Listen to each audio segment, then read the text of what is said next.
할렐루야. 아멘. 다 저 기억하시죠? 아멘. 이렇게 보니까 뵈니까 정말 낯설지가 않습니다. 정말 늘 보고 한 동네에 살지 않습니까? 참 10개월 만에 제가 온 것 같습니다. 벌써 10개월이 됐습니다. 아주 짧으면 짧은 시간이고 긴 시간이면 아주 긴 시간이죠. 저에게는 굉장한 긴 시간이었던 것 같습니다.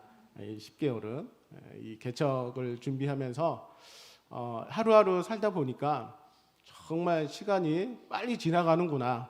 그리고 개척이 정말 하나님의 축복이요 하나님의 은혜지만 쉽지가 않구나. 더구나 이 코로나를 통해서 이 정말 이 어려운 시국이죠. 이 시국 가운데 이 개척한다는 것은 인간의 힘으로는 할 수 없는 것 같습니다.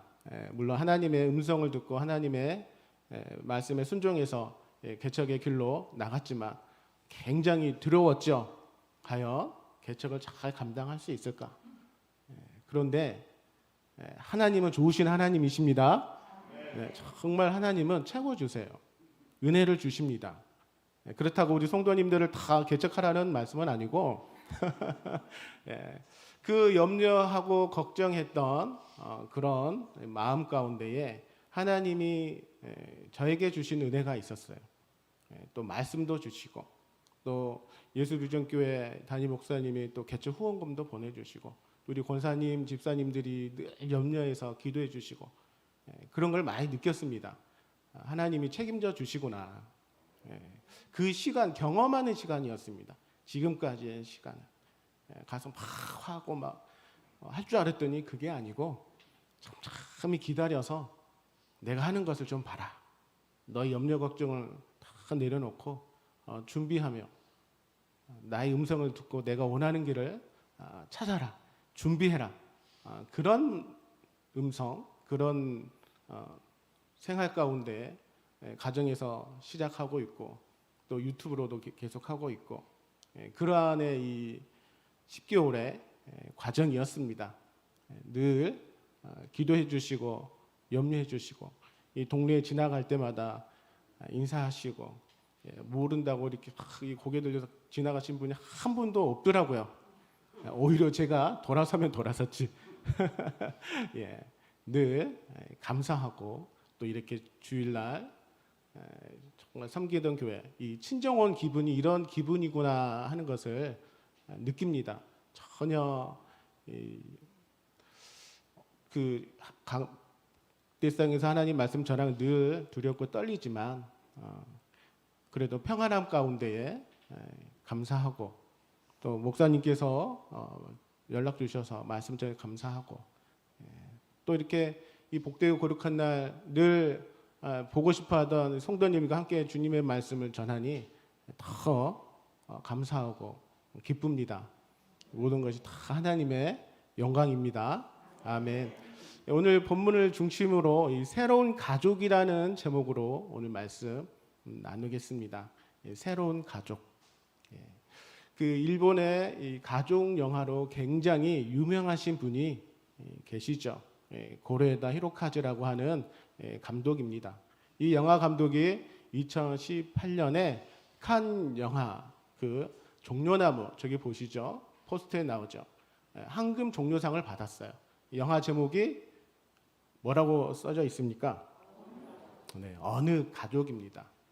이 어느 가족의 내용을 잠깐 살펴보면 저기 나이 드신 할머니가 문틈에 약간 이렇게 내비치시죠. 저 할머니가 이 가족을 먹여 살립니다. 고령의 연로로 하시면서도 그 연금으로. 그리고 저 가족은 이 도둑질해서 하루하루를 살아가요. 재밌는 가족이죠. 그러면서 영화 내내 가족들의 웃고 먹고 즐기고 서로 포옹하고 가족의 친밀감을 보여줍니다. 그런데 이제 가족은 사연이 있어요. 무슨 사연이냐? 영화 제목처럼 어느 가족이에요. 다 사연 있는 사람들이 모여서 만나서 가족을 이룬 거예요. 다 점도둑이에요, 점도둑. 다 사연이 있는 그러한 가족들이 모여서 가족에 대해서 가족의 그 친밀함과 그 사랑함이 마음껏 보여주는 영화이죠. 이 시간 되시면 어느 가족 또 고에라 히로카즈의 이 감독이 만든 영화를 한번 보시면 굉장히 가족에 대한 의미가 어떤지 알 수 있죠. 히로카즈 감독이 최근에 우리나라에서 개봉한 영화가 있죠. 무엇입니까? 영화 안 보십니까? 브로커입니다. 브로커. 송강호 배우 나와서 나무주연상을 받았죠. 이번에 아주 한국 영화로 배우들과 처음으로 만든 영화 브로커 한번 꼭 보시고 가족에 대해서 한번 생각해 보시기 바랍니다. 예수님도 가족이 있죠. 요셉 또 마리아 그리고 또 누가 있습니까? 예수님의 형제들이 있다는 것입니다. 마가복음 6장 3절 한번 우리 보실까요? 시작. 이 사람이 마리아의 아들 목수가 아니냐? 야고보와 요셉과 유다와 시몬의 형제가 아니냐? 그 너희들이 우리와 함께 여기 있지 아니하냐 하고 예수를 배척한지라. 예수님도 따져보면 이 피 한 방울 섞이지 않는 가족들과 지냈죠. 예수님은 성령으로 잉태되었습니다. 마리아에게. 그래서 마태복음 1장 18절에 보시면 예수 그리스도의 나심은 이러하니라. 그의 어머니 마리아가 요셉과 약혼하고 동거하기 전에 성령으로 잉태된 것이 나타났더니 예수님은 혈연으로 가족을 이룰 수가 없었어요. 육정으로나 혈연으로 가족을 이루시고 태어났다면 우리를 대속할 수가 없습니다. 하나님이 요구하는 조건에 맞지 않기 때문에 우리의 죄 때문에 예수님은 동정녀 마리아에게 성령으로 잉태되었습니다. 예수님이 이런 성령으로 잉태되어서 태어난 것이죠. 그래서 예수님은 아담의 후손으로 태어나지 않았다는 것입니다. 아담의 후손으로 태어났다면 이 모든 것들은 다 우리를 구속할 수가 없는 것이죠. 성장할 수 없는 것입니다. 우리의 죄 때문에 예수님께서는 성령으로 잉태되셨고 또 예수님은 이러한 가족들과 이 갈릴리에서 살고 있었던 것이죠. 이제 그 가족들 이야기가 오늘 본문에서 시작됩니다. 이 가족의 이야기는 어디서부터 시작됩니까? 오늘 본문에 보시면 20절 첫 절에 뭐라고 나오죠?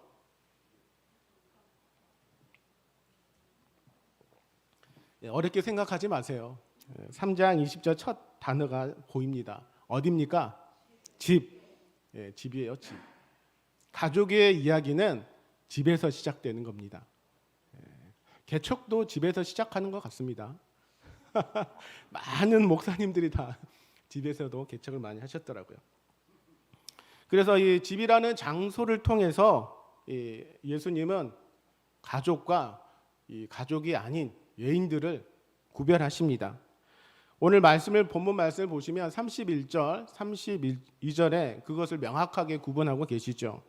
밖에 서서 32절에 보실까요? 밖에서 찾나이다.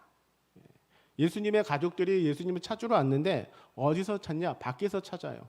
밖에 서 있습니다. 예수님과 함께 둘러 앉아 있는 자들은 어디에 있습니까? 예수님의 친족이 아닌데 34절에 보시면 예수님과 함께 방에 거하고 있는 것이죠. 예수님은 이 집을 통해서 예수님의 친족들과 예수님을 따르는 자들을 구별하고 있는 것입니다. 그래서 오늘 본문에 보시면 예수님이 사역하시다가 이제 집으로 들어오십니다. 집으로 들어오시는데 어찌나 바쁘셨던지 식사할 겨를도 없어요. 아침에 식사하고 오셨습니까? 다들 안 다들 바쁘시군요. 예수님도 마찬가지세요. 식사 시간도 없이 막 바쁘게 있는데 지금 그 집에 친족들이 찾아옵니다. 마리아와 동생들과 누이들이 찾아오지요. 이 가족들이 찾아온 이유가 무엇입니까? 가족들이 예수님을 찾아온 이유는 예수님을 붙잡으러 온 곳입니다. 예수님을 붙잡으러 왔어요. 집 나간 예수님을 잡으러 온 곳이에요. 저도 그런 경험이 있습니다. 제가 집 나간 것이 아니고 제가 학생부를 담당하고 있을 때 학생부 친구가 아주 사춘기 때 집을 나가버린 것이에요. 집에서는 난리가 났습니다. 그 부모님이. 제가 그때 중고등부 담당을 하고 있었기 때문에 저도 가만히 있을 수가 없었어요. 그래서 지금 마곡동이죠. 김포 마곡에 학교를 다니고 있었는데 애가 사라지니까 그 동네를 다 다닌 것이죠. 결국 그 한밤중에 찾아냈습니다. 어디서 찾아냈냐? 그 친구의 집 옥상에서 꼭 숨어 있더라고요. 하여튼 그런 잡으러 간 경우가 있었습니다. 그런데 이 예수님의 가족들이 예수님을 붙잡으러 온 이유가 있었어요. 왜 붙잡아 왔습니까? 우리 21절 한번 읽어보실까요? 시작. 예수의 친족들이 듣고 그를 붙들러 나오니 이는 그가 미쳤다 하밀러라. 예수님이 미쳤다고 하는 소리를 들은 거예요. 가족들이. 그래서 예수님을 지금 붙잡으러 온 겁니다. 우리는 가끔 미쳐야 됩니다. 아멘을 안 하시네요. 무엇에 미치냐? 진짜 미치지 말고 예수님께 미쳐야 된다는 것이에요. 예수님께. 우리는 다 사실은 냉정하게 따져보면 뭔가에 하나가 다 미쳐 있어요. 내가 지금 미쳐 있는 것들이 알고 계시잖아요. 뭔가 하나에 미쳐 있어요. 근데 우리는 다 하나님의 자녀인 만큼 예수님에 미치기를 바라십니다. 그 미친 소식을 듣고 예수님이 지금 그런 상황 가운데 놓여 있어서 가족들이 붙들러 오는 것이죠. 우리 옆에 계신 분들에게 한번 질문 한번 하시겠습니다. 요즘 무엇에 미쳐 계십니까? 한번 답변을 해야죠. 예수님께 미칩시다. 오랜만에 왔더니 우리 부목사님이 미치라는 소리를 하고 있고 참 그렇게 생각하지 마시고 우리는 예수님에 미쳐야 된다는 것이에요. 미친 사람이 뭘 해도 합니다. 그렇다고 진짜 머리 하얗고 다니고 막 동네 다니지 마시고 정말 복음에 미치시기 바랍니다. 복음에 미치시고 예수 그리스도께 미치셔서 정말 그 삶을 하나님께 영광된 삶을 올려드리시기 바랍니다. 이 미쳤다고 하는 소식이 들을 때가 언제입니까? 그때가 참 중요해요.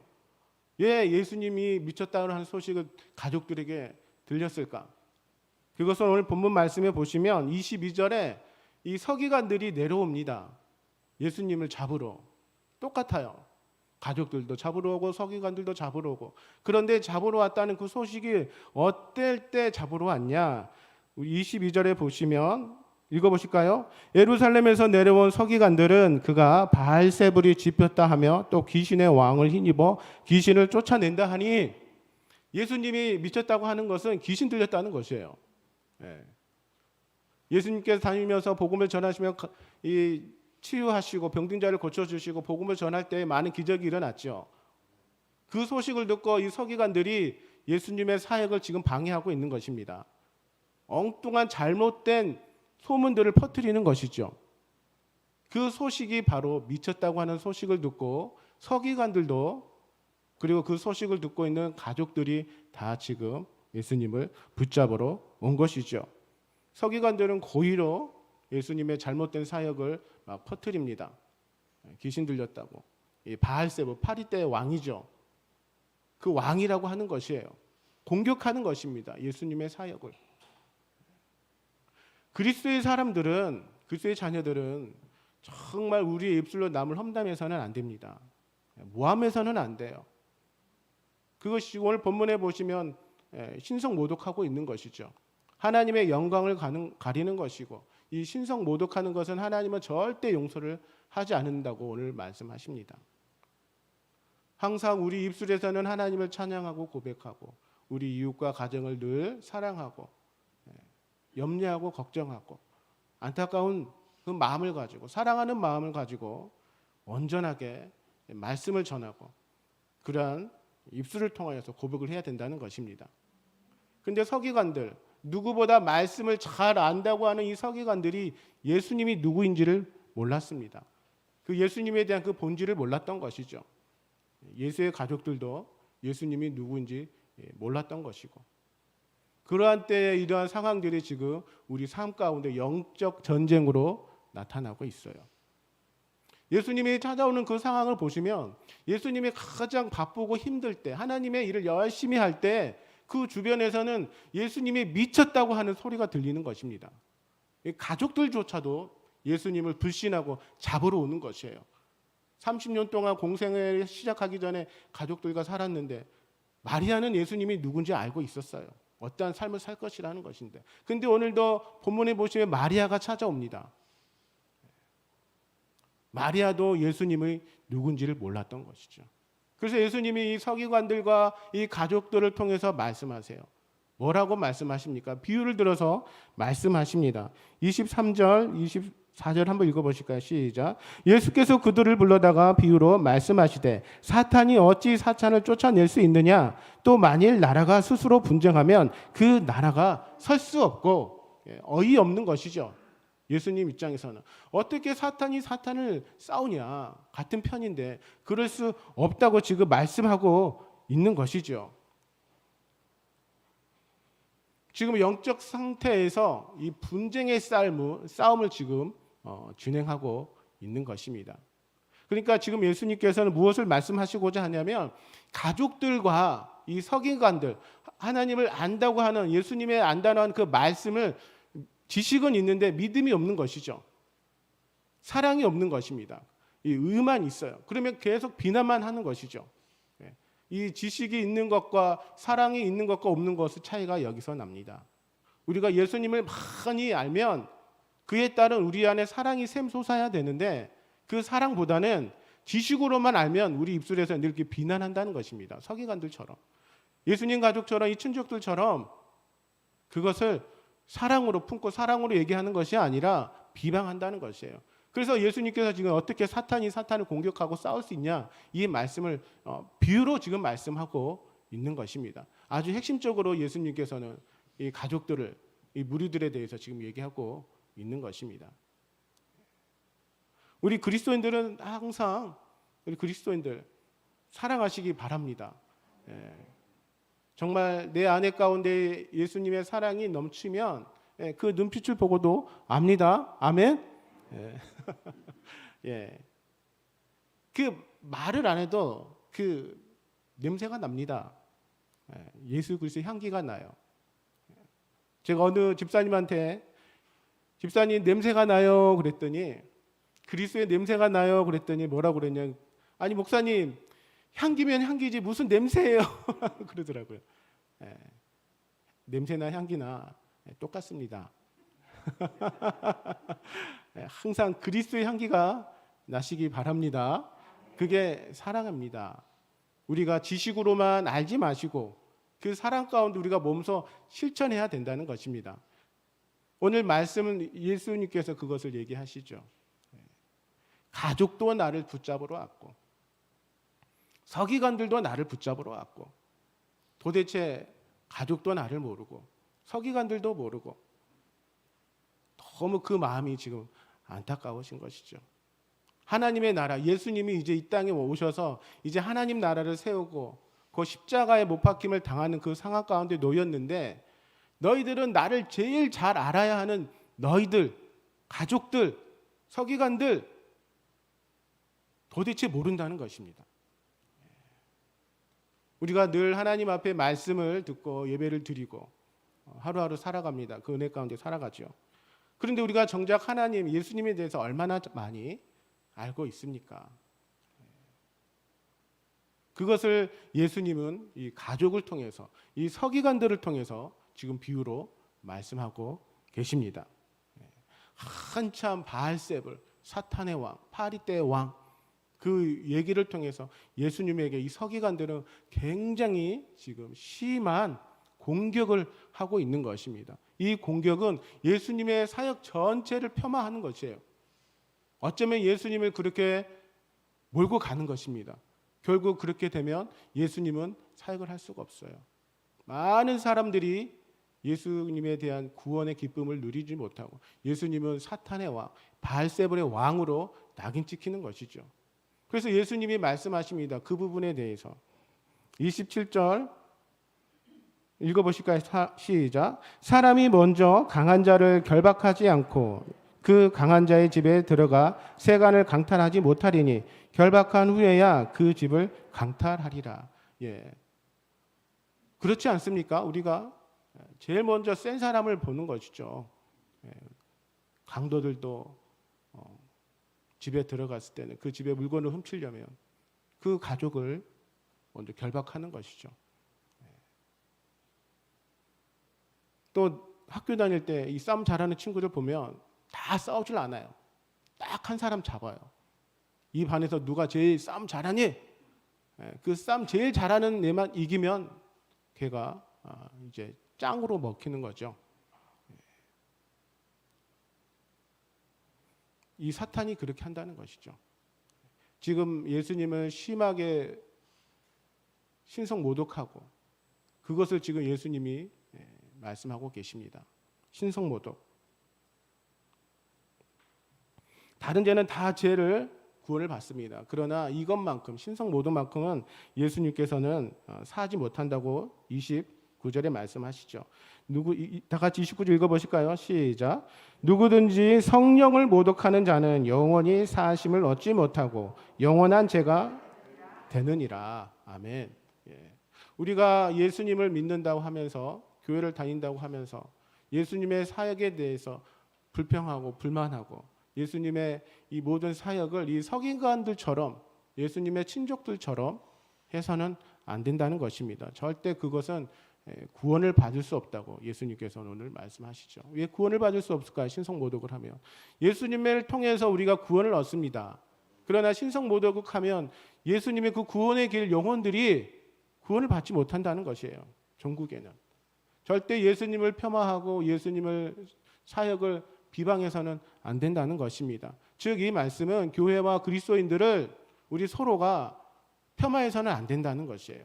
우리 한 사람 한 사람을 통해서 하나님은 하나님 나라를 세워가시기를 원합니다.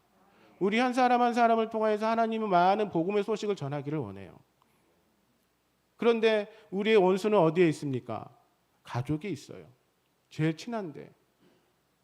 우리 그리스도인들이 원수가 되어서는 안 되겠죠. 우리를 통해서 하나님은 구원을 얻고 하나님 나라를 세워가기를 원하시는데 우리가 서로 싸우고 다투고 서로 폄하하고 비방하면 그것이 하나님 아버지가 원하시는 것일까요? 아니죠.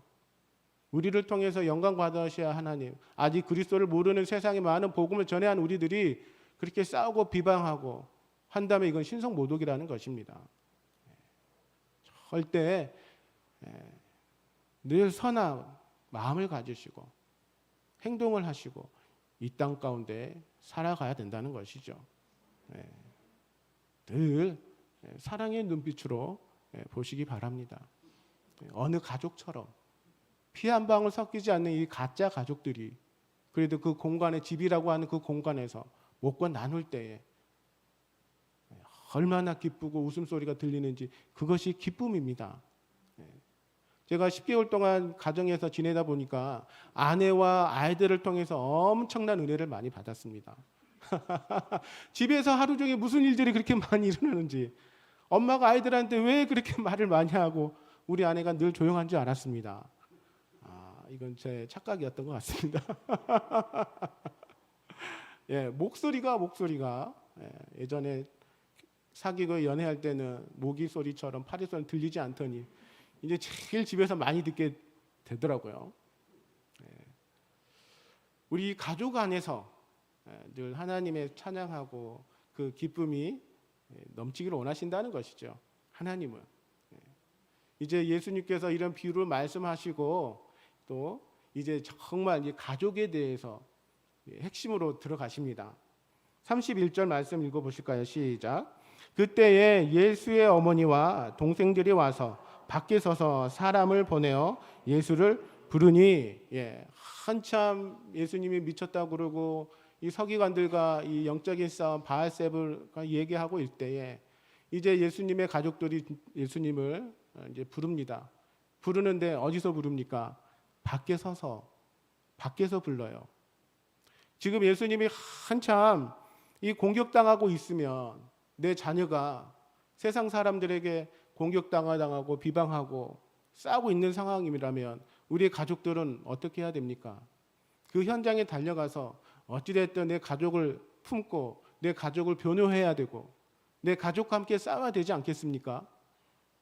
그러는데 오늘 예수님의 가족들, 이 육신의 가족들은 그것을 집 밖에서 보고 있어요. 집 밖에서 보고 있습니다. 누가 우리 예수를 사탄이 들렸다고 하고 바알세불에 집혔다고 하냐, 들렸다고 하냐 이렇게 따져 물어야 될 텐데 그냥 밖에서 그것 듣고 있고 보고만 있다는 것이에요. 이게 진정한 가족입니까? 정말 내가 사랑하는 가족, 우리 가족이라고 하면 이런 상황 가운데 놓여 있을 때 가만히 있을 수가 없다는 것입니다. 나가서 정작 잘못할지라도 내 가족이면 가서 싸우는 겁니다. 싸우는 거예요. 제일 먼저 경찰에 신고하시기 바랍니다. 전화부터 하고 가세요. 그래도. 근데 예수님은 지금 그런 가운데 친족들이 찾아와서 가족들이 찾아와서 집 밖에서 지금 부르고 있는 것이죠. 예수님이 얼마나 그 마음이 아팠겠습니까? 그런데 오늘 말씀 본문을 잘 살펴보시면 20절에서 이 31절, 그러니까 21절에서 30절로 그냥 넘어가야 가도 됩니다. 이 문장의 흐름을 보면. 그런데 이 가족이 찾아와서 집에서 찾아온 상황 가운데 갑자기 22절에 보시면 이 서기관들 바알세불에 대한 논쟁이 일어나죠. 그리고 한참 그 논쟁이 있고 나서 31절에 다시 가족에 대한 얘기가 나와요. 그러니까 이 좀 분위기가 이 바알세불 이 사탄의 논쟁이 중간에 낀 거죠. 왜 중간에 이 사탄의 논쟁이 끼었을까요? 예수님은 지금 그 부분에 대해서 뭔가를 지금 말씀하고 싶은 거예요. 뭔가를. 그러니까 한쪽의 얘기를 가지고 이쪽의 이야기를 전하고 싶은 겁니다. 정말 가족이라면, 나를 믿는 사람들이라면 집 밖에 서 있지 말고 집 안으로 들어오라는 것이에요. 집 안으로. 우리가 교회를 다니면, 예수 그리스도를 섬기면 교회 안에서 행해야 된다는 것입니다. 교회 안에서 모든 믿음의 공동체를 살아야 된다는 얘기예요. 밖에서 하지 말고. 왜 공동체 생활이 중요합니까? 우리가 예수를 믿고 교회를 다니면 우리의 믿음, 행위가 어디서 드러나냐? 예수님을 믿고 그 믿음의 선포가 어디서 드러나냐? 이 교회라고 하는 이 공동체, 이 영적인 가족 안에서 이루어지는 것입니다. 거기 하나님의 믿음과 순종이 그 공동체 안에 들어와요. 드러냅니다. 그런데 예수님만 믿고 지식만 늘어가서는 이러한 삶을, 그 믿음과 순종할 수 없는 삶을 산다는 것이죠. 예수님이 지금 그것을 아주 핵심적인 포인트를 말씀하고 계시는 것이죠. 그리고 나서 32절에 보시면 다 같이 한번 32절 읽어보실까요?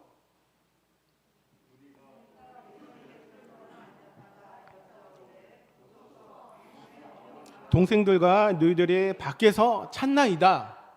밖에서 찾나이다. 또 밖에서 찾나이다. 이 31절부터 35절까지 예수님께서는 무려 5번이나 어머니, 형제들에 대해서 계속 한 절 한 절씩 강조하고 계세요. 밖에서 찾나이다. 밖에 서서. 예수님의 형제, 예수님의 친족이라면, 내 가족, 어머니, 내 동생들, 동생들이라면 예수님의 집에 들어와서 찾는 것입니다.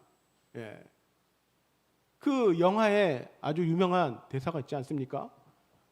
들어와. 들어와. 들어오라는 것입니다. 예수님의 믿음 안으로, 예수님이 계시는 지금 그 집 안으로 들어오라는 것이에요. 밖에 서 있지 말고, 밖에서 찾지 말고. 왜 자꾸 교회 다니고 믿음 생활하면서 밖에서 찾습니까? 교회 공동체, 이 가족, 영적인 가족 안으로 들어오시기 바랍니다. 들어오셔야 돼요. 예수님이 가족에 대해서 지금 새롭게 말씀하고 계십니다. 그것을 지금 이 서기관들과 예수님의 형제들, 어머니, 누이들을 통해서 지금 말씀하고 계시는 것입니다. 즉 이제 하나님의 나라, 이 하나님이 이 땅에 예수 그리스도를 보내셨다는 것이에요. 아무리 나와 평생 동안 살아도 그 말씀을 잘 알던 이 서기관들, 이 율법주의자들도 내가 지금 이 땅에 온 것을 모르고 있다는 것입니다. 나를 그냥 붙잡으러 왔다고만 지금 생각하고 예수님에 대한 그 자신에서 아무도 지금 모르고 있죠. 그러니 미쳤다는 소리를 하고 있고, 그러니 잡으러 오고 그런다고 합니다. 저도 이 미쳤다고 하는 소리를 좀 들었습니다. 실질적으로 한참 직장 다닐 때, 좋은 직장 다닐 때에 하나님의 소명을 받고 33살 때죠. 형제들에게, 어머니에게 저 이제 직장 그만두고 신학하겠습니다. 주의 길 가겠습니다. 근데 하나같이 물론 저를 염려해 주시는 얘기죠. 아시는 분들 기도 더 해봐라. 정말 맞니? 그리고 우리 누님들은 너가 지금 최고의 지금 이 좋은 직장 다니면서 결혼도 해야 되고 가정을 꾸려야 되는 나이인데 이제 신학하면 어떡하니? 너 미친 거 아니니? 가족이니까 그런 아주 저를 염려해주고 걱정된 소리를 그렇게 사랑스럽게 미쳤다고 얘기를 해주시더라고요.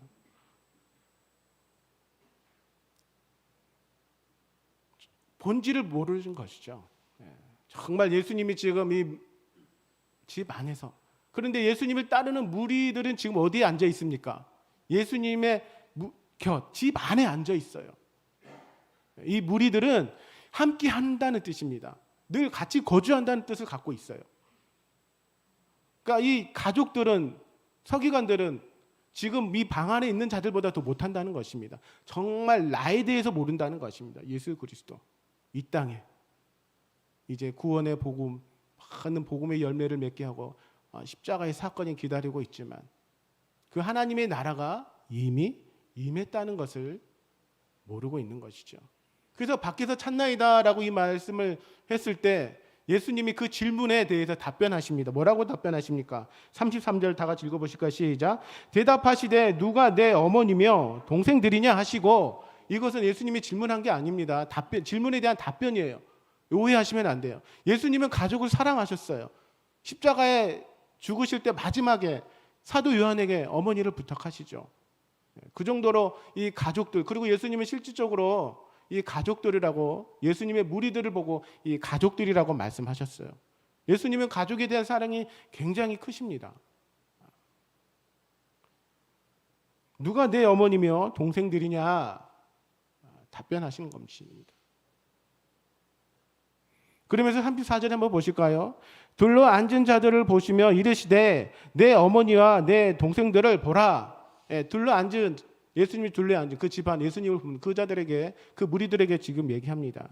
그러면서 진정한 가족의 정의, 예수님의 새 가족, 35절 우리 다 같이 읽어보시겠습니다. 시작.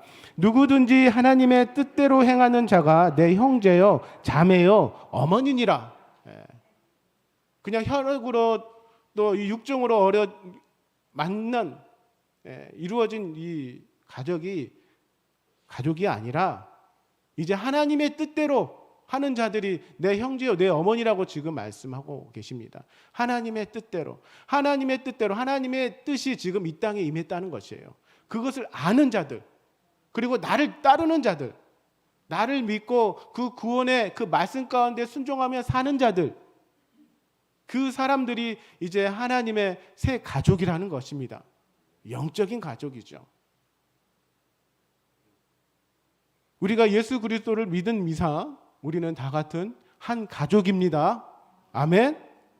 우린 가족이에요. 지금 우리 교회 안에, 이 교회라는 공동체 안에, 이 집 안에 들어와서 하나님의 말씀을 듣고 예배하고 찬양하는 것입니다. 예수님이 누구인지 알고 하나님이 누구인지 다 알고 있어요. 그럼 우리 삶은 앞으로 어떻게 살아야 됩니까? 가족처럼 살아야 되는 것입니다. 우리는 영적인 가족입니다. 영적인 가족. 예수 비전교회 하나님께서 세우신 이 가족이라는 것이. 우리 한번 인사하실까요? 옆에 집사님, 우리 또 남편, 사랑하는 자녀들 보며 우리는 영적인 가족입니다. 네, 우리는 모두는 영적인 가족이죠. 그래서 하나님의 뜻대로 사는 이 가족이 어떠한 모습을 갖고 있습니까?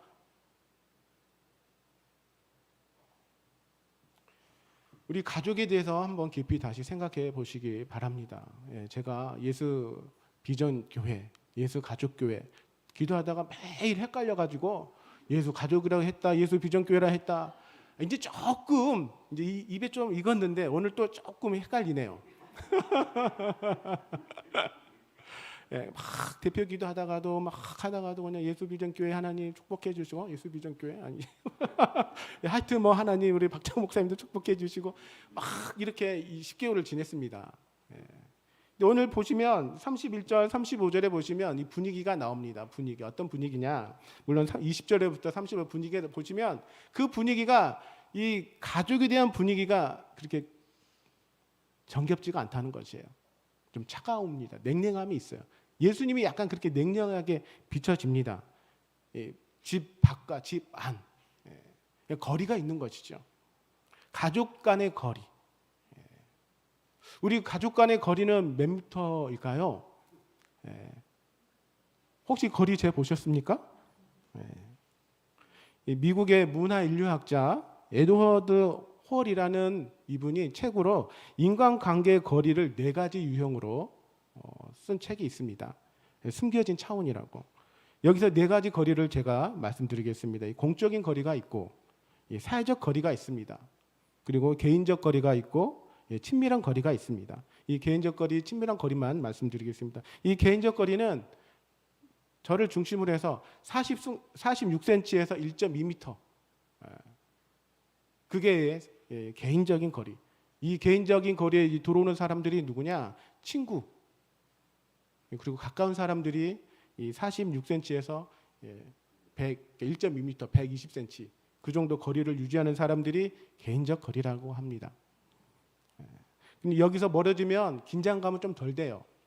그런데 이 46cm 안으로 들어오면 이제 막 긴장감이 고조되고 뭔가 불안합니다. 어떻게 할 수가 없어요. 이게 개인적 거리. 그리고 친밀한 거리가 있습니다. 나를 기준으로 해서 친밀한 거리가 몇 센치냐면 그 책에서는 46cm라고 얘기해요. 46cm. 이 46cm면 한 팔 정도이죠. 이 가족 간 이 거리는 가족과 친한 여인 사이의 거리라고 합니다. 이 안에 들어오면 친밀감을 느껴요. 친밀감을 느끼고 그 사람의 생각, 표정, 말 다 볼 수 있는 것이죠. 저는 아내랑 항상 같이 앉아 있으면서도 늘 혼납니다. 늘 눈이 다른 데 가 있기 때문에. 늘 눈이 다른 데가 있어요. 이렇게. 늘 앉아서 얘기하면 늘 똑같은 얘기를 늘 듣고 늘 똑같은 행동을 합니다. 이렇게. 시선을 고정해야 돼요. 46cm. 정말 이 안정적인 거리가 60cm. 그러니까 이 안에 들어오는 것이죠. 우리의 팔 안에 뻗을만한 이렇게 만질 수 있는 그런 관계를 유지하시기 바랍니다. 우리 가정에 가셔서 밀어내지 마시고 예수님의 친족들 좀 밖으로 내보내지 마시고 가족들은 항상 내 품 안에 연인들은 이 엄마와 이 아기의 사랑스러운 거리는 제가 찾아보니까 몇 센치입니까? 알고 계시죠? 30cm. 가장 그 눈빛으로 보는 30cm. 30cm의 간격을 유지하시기 바랍니다. 우리 오늘 가셔서 우리 아내를 자녀들을 볼 때 30cm 거리에 두고 이렇게 보시기 바랍니다. 그리고 이 연인들 간의 거리가 있는데 10cm예요. 근데 연인들 10cm 이 거리가 무슨 의미가 있겠습니까? 그런데 오늘 본문은 거리가 있다는 것이에요. 예수님과 이 가족과 거리. 이래서는 안 된다는 것이죠. 우리의 가족의 거리, 이 믿음의 거리, 예수 비전 공동체 안에 우리 영적인 가족의 거리, 그 거리가 지금 몇 미터입니까? 사회적 거리, 코로나로 인해서 이것은 합법화가 됐죠. 2m. 여기서는 1.2m에서 3.6m를 얘기합니다. 사회적 거리를. 늘 사회적 거리를 유지하지 마시고, 공적인 거리를 유지하지 마시고, 친밀한 거리, 하나님과의 친밀한 거리, 예수님과의 친밀한 거리, 성도님들과 친밀한 거리, 그런 거리를 들어오셔야 된다는 것입니다.